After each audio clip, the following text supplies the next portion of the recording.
I think I felt unsafe for my entire life, up until I guess, I hit almost 50. I think I had to be broken so I could be used. I'm Stan Bertolo, and this is Back in America. Today, I host Hilary Porta, a leading mindset expert and life architect who helps people design a career and life they love. She combines neuroscience-based mindset coaching to shatter the mental limits and provide strategy and a framework for an epic life. Hilary travels across the globe, not only speaking on stages, both domestically and internationally, but also where she helped Fortune 500 CEOs, professional motorsport, as well as pro sport, think Formula One driver, NFL, to level up and become unstoppable. However, life hasn't always been easy for Hilary. She went through some very dark times, but that's where she learned the power of resilience and choice and has turned her loss into leverage.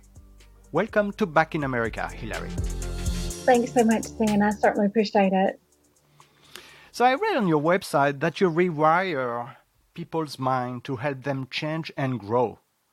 What exactly do you do? I know, I get that question all the time. Really, I get to teach my clients and really walk with them I really how to harness the power of the mind. I am an advanced Psych K practitioner. What we do is we go in and reprogram actually the belief that's been limiting and give it a new belief, one that will serve and create, a limitless and an unstoppable mind. Not only help kind of reset, recalibrate. It's kind of like updating an app on your phone, right? It fixes all the bugs and then it operates really smoothly. So that's what we do. And then we also give them a strategy and a framework and really kind of help them carry that through so they can live like again, more of a let's 10x your life, man, in all ways. Well, now let's rewind to your early days. Tell me about your childhood, your parents, your sibling, if you have any. Where did you grow up? What was it like to be a 10-year-old Hilary? Oh my, okay. Well, I'm just a girl I came from Tennessee. And obviously they're very Southern still. You can kind of hear some of the accent still left in my voice. I grew up on a farm actually, riding the horse, exploring that world. On the outside, gosh, Stan, it looked absolutely phenomenal, right? Big farm, horses, really, just travel a lot, doing, really great things. I guess it was kind of like the country club life on the outside. But on the inside, it was anything but, truthfully. My father was really successful, traveled a lot. He was a venture capitalist and, very entrepreneurial. My mother, beautiful, but extremely disturbed. She was diagnosed with bipolar. And, my brother, he was a drug addict actually. And he had just issues after issues. There was always some calamity going on, in the home. And so, while it looks really pretty on the outside, it was anything but.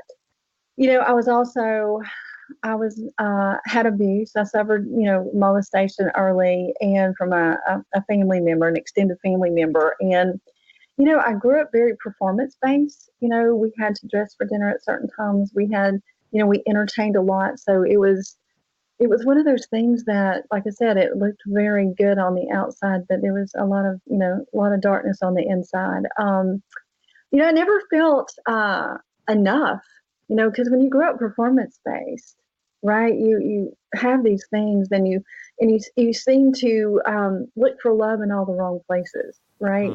Anything just so you can belong, so you can feel something. I think I felt unsafe for my entire life, up until I guess, I hit almost 50. And so, yeah, but okay, so I say all these things, but the reality is, I wouldn't change a thing because, again, it forced me to dig deep, kind of pull back the curtain and get really raw. And it makes you develop grit. I come from a corporate background. I mean, it's also so tied into mindset. I think that's why I do what I do now, because in the end, I worked my ass off. I'm not going to lie. I worked my ass off. I climbed that corporate ladder. Within 4 years, I made SVP. I was managing like Harvard MBAs. And even though I didn't even have my own degree at the time, I had grit, I had determination. Now I could have limited myself and said, oh God, I'll never be an SVP. I don't have that degree, all that kind of thing. But again, it's what you believe and how you act upon that. Yeah, we are going to get to that in a minute, Hilary. Let's stay a bit longer, at that time in Tennessee. You said you got abused, at a young age. How old were you? And who was it?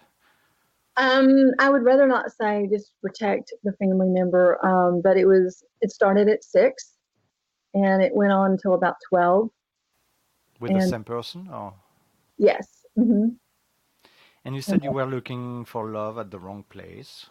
Oh yeah. Well, I think and I think it's probably a fairly common thing with people who have had, sexual abuse, that, you're filled full of shame. You live, from such a place of shame that you never feel worthy. You never feel enough. Because you have this quiet little dirty little secret, right? And and I think again, looking, now looking back and kind of connecting some of the dots, I see how that pattern again made me choose. Actually, it made me choose, my husband, my first husband, and and that ended very badly. Yeah, we are also going to talk about that in a minute. But so that first abuse, did you get any help, or did you deal with it on your own? Oh no. Okay, so I didn't get help until I was actually in college. I went to a psychologist who then recommended me go to a psychiatrist to get some medication, because that's the way it worked back then. And so unfortunately, during one of our sessions, we were talking about the abuse that had happened, and he actually he made a pass at me, and that was it. And again, it kind of reinforced, I was thinking that must be all that I would be worth. That Incredible. Yeah, it was really, and I just didn't want to go back, and I didn't want to deal with having to explain that to my parents, because then they would think, what are you doing? Yeah. All that kind of thing. Are you being provocative? Are you whatever? Of course I was not. I was just trying to get help. I was trying to, make sense of it all. So that was it. Yeah, that didn't help very much. Yeah, it didn't help. And so I read that you went through a very tough divorce. I did. I was married for 17 years, and I would love to say it was like the kind of, that was in the magazine, but the truth was it was not. I married. I was later to get married. A lot of my friends had already been married. I was in corporate, and I was fine, but I was almost 27, and I met this man. I was getting ready to go to Italy to go work, and my girlfriend said the very last minute, "Hey, let's go to the beach." And so, okay, we went to the beach one last time because I was getting ready to leave. And I actually met him at the beach, and, just thought he was just fantastic and romantic and, all these things. And it was just the weirdest thing. So it was a whirlwind, romance, to be honest. And, it had never been really, I guess, wooed like that, right? And so, it was both flattering and exciting, and it made me feel all the things that I'd always wanted to feel. And so I didn't go to Italy, and I ended up moving down. He had one semester of college to go left, and moved down to be with him and start our new life. And so we married within a year. So there was a lot of lessons there. I mean, just an enormous amount of lessons. So we both did consulting, so we were on the road for years. So we didn't have the normal kind of foundational that was really strong. And so it was kind of, we just traded information, which I think happens a lot in some marriages. Was he also an abuser? Yes, yes, he was actually. We had a lot of issues. And again, as you said earlier on, it's very classic, right, for someone who's been abused to end up marrying an abuser. Yes, and you play from a baseline of shame, right? And so you think, and you take it on yourself. You're like, there just must be something so inherently flawed with me that, not only I had this happen and grew up, and then of course I'm in this relationship now. And so again, it turned into a really high conflict divorce, and it was just really very challenging. So. And I read somewhere that on some of the days you felt that the fetal position was the best choice for you. What do you mean by that? Yes, it was true. I think that everybody that goes through a period of separation and divorce, there's that kind of the, oh shit, now what? I've dedicated 17 years. I tried to do everything right, you know, um, and and honor someone that was really dishonorable at the time. And then you think you're overwhelmed and you're kind of swallowed whole with, this is, everything is new. I'm suddenly now an outcast. I'm divorced. You know, um, you have to start over. You have this stigma around you, even in the church. I had crazy experiences that, yeah, people didn't even want me to sit next to their husbands, even in church, because I was divorced. It's ridiculous. But, there was just so much new and so much going on. And because it was such a high conflict divorce, I was sitting there trying to normalize the children and, do the best I can. But, I was faced with what? Do I go back to corporate? And there's always a price tag with that, while you make fantastic money, right? That's also an 80-hour, at least a week commitment travel. So then I wouldn't be able to see my children. So there's, all this kind of, who are you now? Because your identity was wrapped up, in being married and, having this unit and, friends and, just community wise and everything else. So everything was new and it just comes at you really hard at times. And especially if there's a lot of infidelity, which is what I dealt with. There's that component as well that goes back to that, well, you were just really not enough. Hmm. So there was a lot of voices in my head that were going on at the time, Stan, and you find yourself in that fetal position, and the truth is and I'm not going to lie, there were times that I wanted to end it. I mean, totally. I thought, oh my gosh, if I would, it's just so painful, Sure. extremely painful. You think if I could just end it, maybe the kids would get the insurance money and then they would be all right. So talk to me about your kids. How old were they at the time? At the time, my youngest was 1.5 and my oldest was 10.5. Gosh. Did anybody help you at the time? I was involved with church. I used to run a women's ministry and did a lot of nonprofit as well. You become a different person when something like that happens. I mean, you really do. You obsess, you ruminate, it's just so engulfing, and especially if it's not an amicable one. And so you tend to lose some that were not really true friends. And so, you have to mourn some of the loss of that during that time as well. And so you feel even more isolated. But to get to your point, yes, I absolutely had, some support, but the longer that it goes on, the support lessens, Mm-hmm.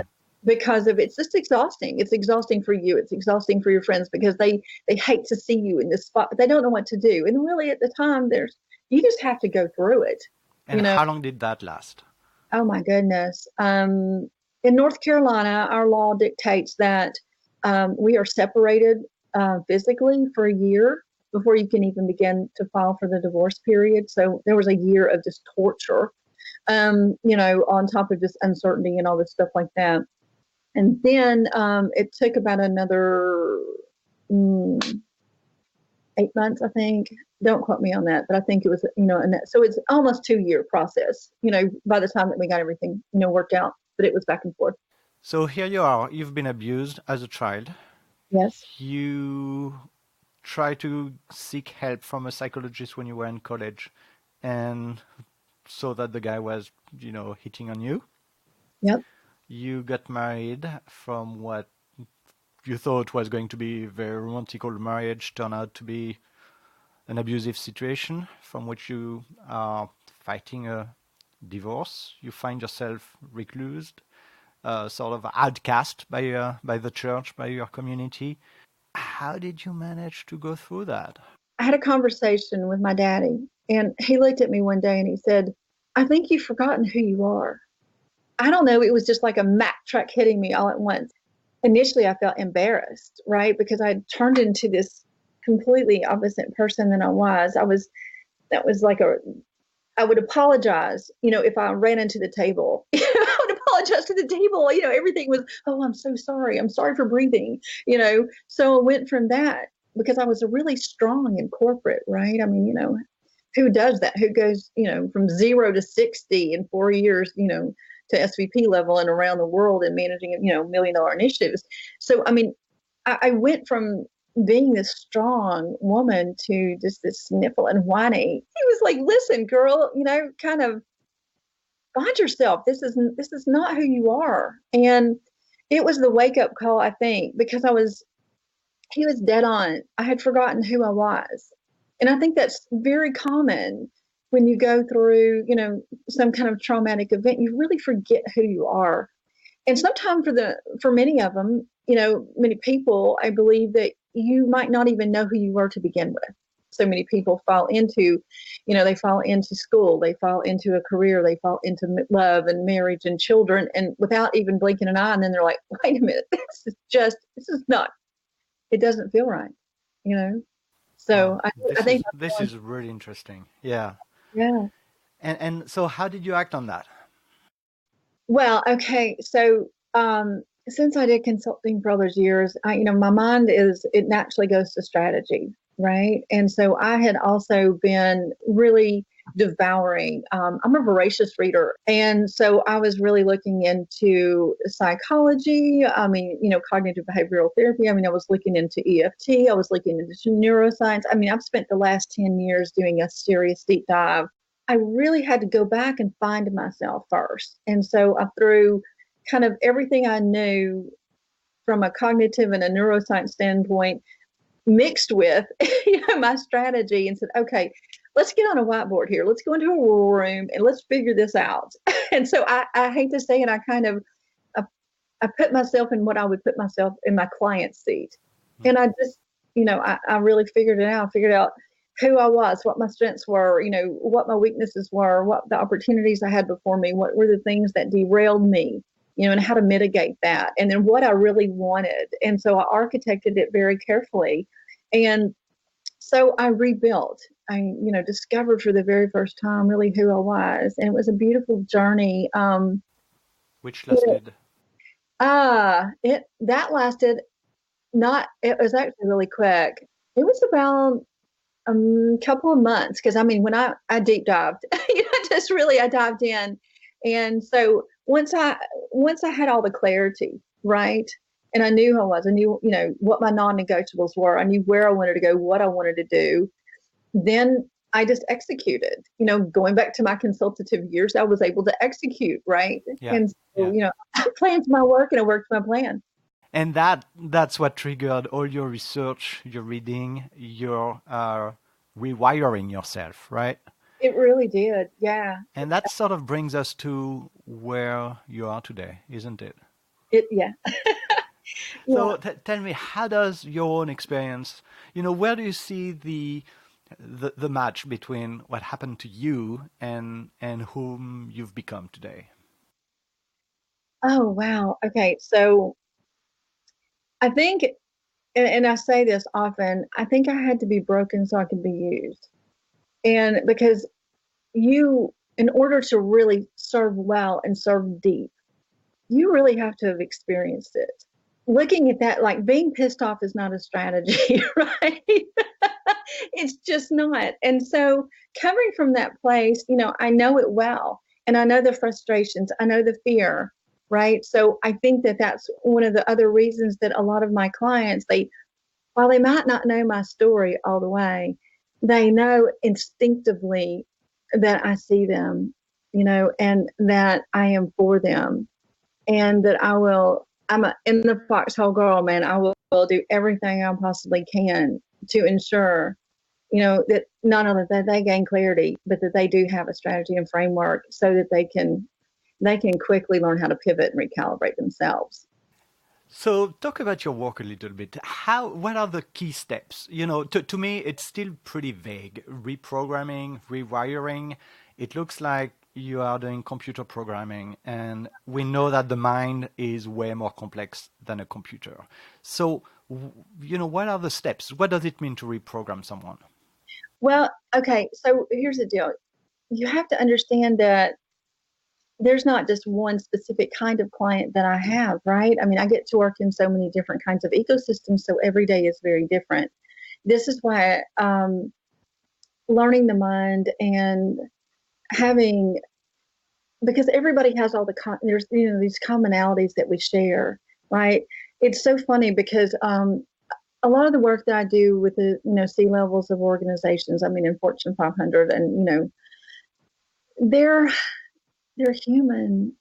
I think people forget because they have this big title, right? Or, they're in the NFL, right? Mm-hmm. Or I deal with film and, producers and actors. And, I get to play in a lot of different ecosystems. And because of that, some people think because of their titles that they have it all together, Right. right? But there's more imposter syndrome going on than you wouldn't believe. And there's people that like me, that kind of bought into the lies and created this identity for themselves that is really holding them back. Mm-hmm. And so when I say I want to shatter those mental, things that limit you, I really do. I really want to get in there and do that, because a lot of times when I'll get people, they've been in therapy for years. I mean, which a couple things. And I want to say this first. I have the utmost respect for therapists and what they're trying to do, because I think that the majority have been hurt before, so they understand. So that's why they go into that field. They really want to help, right? Mm-hmm. Majority of them, and I know several of them actually. Several of them have been my clients who have actually transitioned from therapist to coach. I have that part as well. But what happens is it creates deeper ruts the longer you stay in.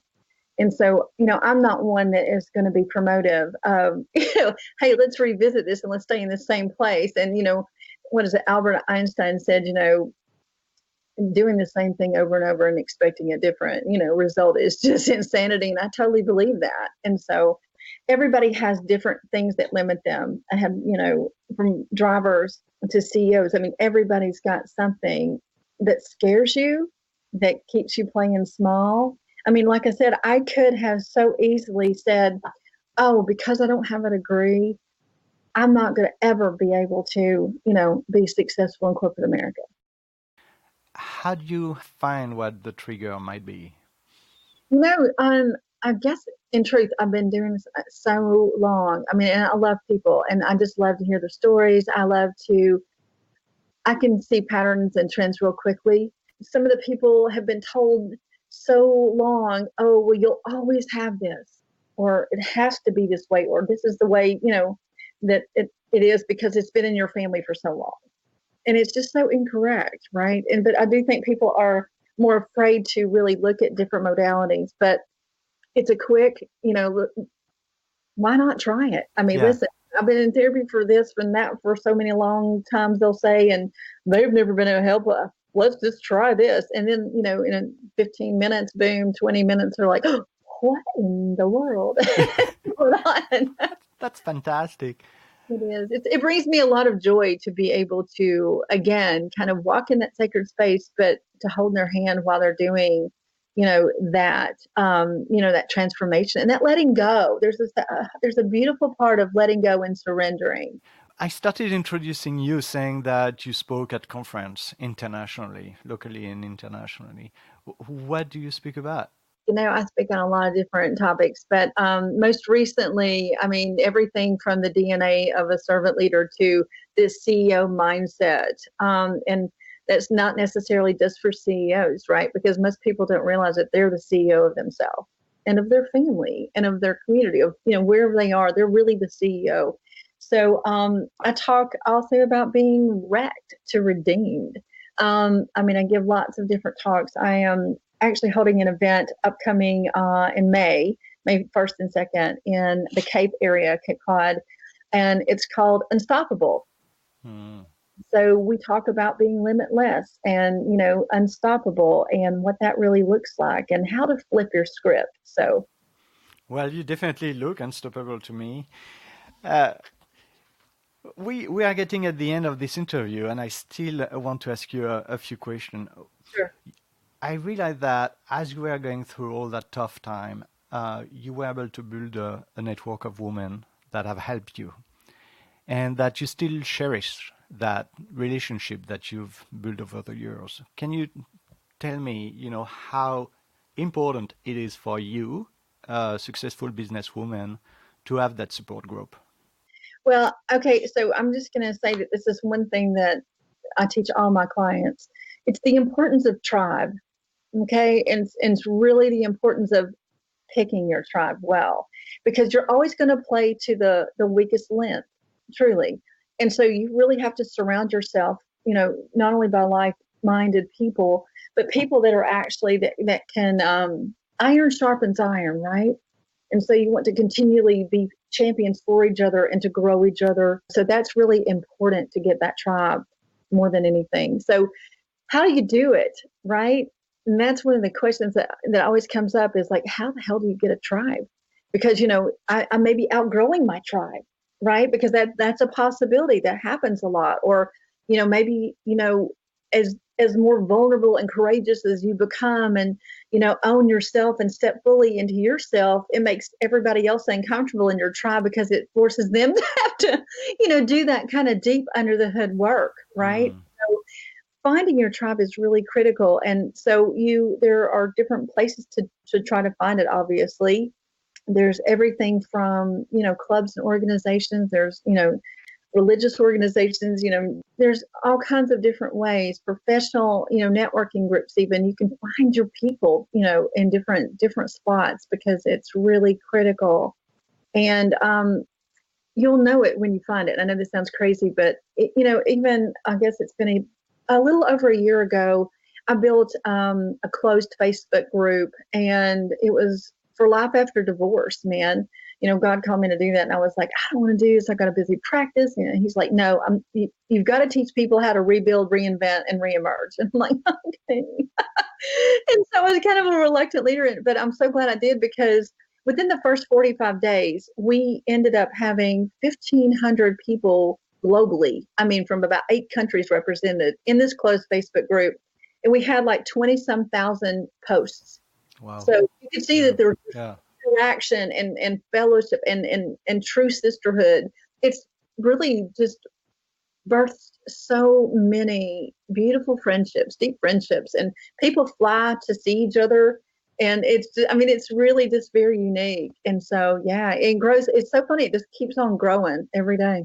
So do you believe that for a woman to be successful in today's business world, women have to surround themselves with other women? Yes, I do. And also, and not just with women, but I think one of the things that I think I've really been noticing, and I'm going to stand really firm on this, is I think that the more honest and vulnerable and courageous you are, and that you step into yourself fully, you'll draw the people that you need that can build you. And because those are the people that you can do real with, and we help lift each other, whether it be a man or a woman. I have amazing friendships with men that, they're just they're like a family now, right? And, they've been clients and they've turned into family. And, you should see my house around Thanksgiving. It's just insane. So, it is. I think it's very important to do that. I think one of the biggest takeaways, I guess I want everybody to understand, is that you have to be so intentional, not only about how you architect your life, but and learn yourself, right? I guess that's the very first thing. Learn yourself. Hmm. I mean, Socrates said it, learn thyself, right? You just have to learn yourself. Once you learn yourself, you have clarity, then you got to learn who you want to be around. Because again, you're gonna take the pieces from that and it's gonna help build you as well. Okay. So after you do that, then you can go out and just serve the world with all of that. And that really helps. Thank you. Wow, very interesting. One question I always like to ask is, do you have any books or movies or even TV series that you would recommend? Oh, yeah. Okay. So one of my favorite series is on Netflix, and it's called The Kindness Diaries. And I don't know if you've ever seen it or not, but if you have not, I highly recommend this. I make all my clients watch it. And I'm not going to be a spoiler. I just want y'all to look it up. And there's 2 seasons, and they're absolutely fantastic. I will say that another one of the books that I recommend is by Andy Andrews, and it's called The Noticer. It teaches you how to notice and to look around and how you can show up. Well, thank you for sharing your story. It has been amazing. It's been enlightening. Thank you so much. Thank you. I certainly appreciate it. Thank you for listening. Back in America started 2 months ago as a podcast of interviews that question the way we understand America.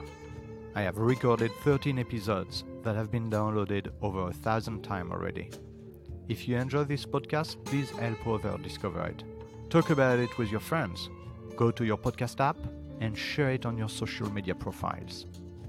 Do you know people that aren't yet listening to podcasts? Make it your mission to convert them. Believe me, they will forever thank you for it. Finally, I would love to hear from you. Send me a DM on Twitter at Bertolo or an email at bertolo@gmail.com, and that's BERTELOOT@gmail.com.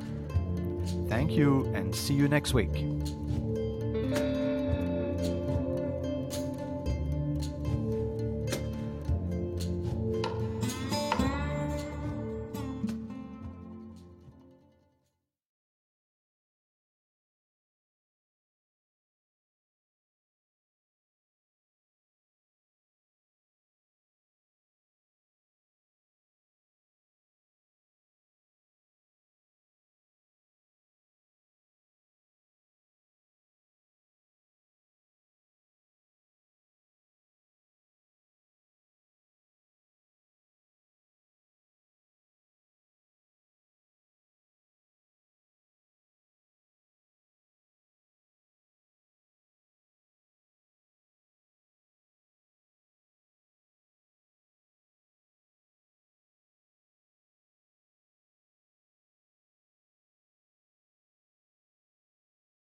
Listen, all you it's really pretty simple, and I can give y'all some tips and strategies also on how to navigate forward. It will give her some strength and power back. She's just feeling pretty powerless right now. You're welcome. We'll talk.